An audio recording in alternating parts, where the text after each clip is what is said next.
घर पर ले जाने के लिए भी अन्न पर कोई रोक नहीं थी। चाहे कच्चा अनाज हो या पका हुआ भोजन, जितना चाहिए उतना कोई भी ले जा सकता था। इस प्रकार हर घर में तैयार अन्न भर गया, लेकिन दीपक जलाने के लिए ही आग की आवश्यकता होती थी। यह आयोजन लगातार 1 महीने तक चला। पहले ही दिन दत्तात्रेय कुटिल रूप धारण करके गांव में भिक्षा मांगने लगे। लोग उनसे कहते, अरे तू क्यों भिक्षा मांगता है? आज गांव में बड़ा आयोजन है, वहां जा, उत्तम भोजन मिलेगा। तू तो पागल प्रतीत होता है, जो स्वादिष्ट पकवान छोड़कर रूखा सूखा अन्न मांग रहा है। हम सबको वहीं भोजन करना है, तेरे लिए अलग से कौन पकाएगा? यह सुनकर दत्तात्रेय ने सोचा कि स्वयं जाकर देखना चाहिए। उन्होंने जाकर देखा कि यह सब अन्न केवल सिद्धि के बल पर उत्पन्न हुआ है। तब उन्हें निश्चय हुआ कि यह आयोजन किसने किया है। पूछने पर लोगों ने बताया, यह तो वट सिद्ध नागनाथ का आयोजन है। 20 वर्ष पहले आप ही ने इन्हें सिद्धि दी थी। आपके दर्शन की इच्छा से ही इन्होंने यह संतर्पण शुरू किया है। यह सुनकर दत्तात्रेय को समझ आया। उस दिन उन्होंने उपवास किया और लौट गए। प्रतिदिन वे गांव आते और सूखी भिक्षा मांगते।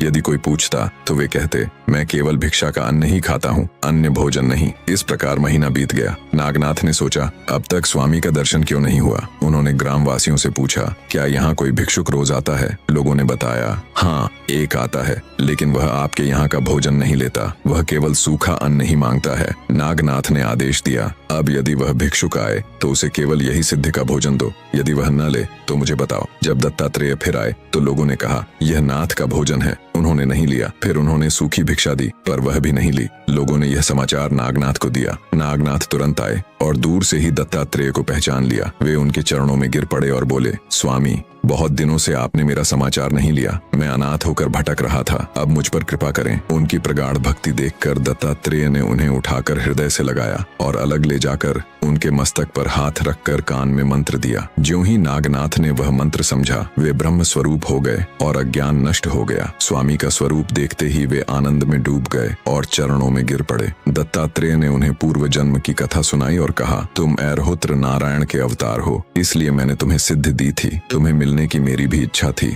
पर प्रारब्ध से अब यह योग बना। फिर दत्तात्रेय ने भस्म मंत्र से उनके ललाट पर तिलक लगाया और दोनों एक क्षण में काशी पहुंचे। वहां नियम पूजा करने के बाद वे बदरिकाश्रम पहुंचे और शिवालय में उमाकांत शिव से मिले। शंकर ने पूछा, यह दूसरा कौन है जिसे तुम लाए हो? दत्तात्रेय ने कहा, यह नागनाथ है, ऐरहुत्र नारायण का अवतार। तब शिव ने उन्हें नागपंथ की दीक्षा देने का आदेश दिया। दत्तात्रेय ने आदेश स्वीकार किया। 6 महीने तक दत्तात्रेय ने नागनाथ को सभी विद्याओं और 64 कलाओं में निपुण बनाया। फिर उन्हें नागाश्वार्थी भेजा, जहां सभी साधनाएं और सिद्धियां पूरी की। बाद में उन्हें बदरिकाश्रम में तपस्या कराई और देवताओं ने अनेक वरदान दिए। फिर दत्तात्रेय ने उन्हें तीर्थ यात्रा की आज्ञा दी। नागनाथ तीर्थ यात्रा पर निकल पड़े और दत्तात्रेय गिरनार पर्वत पर चले गए।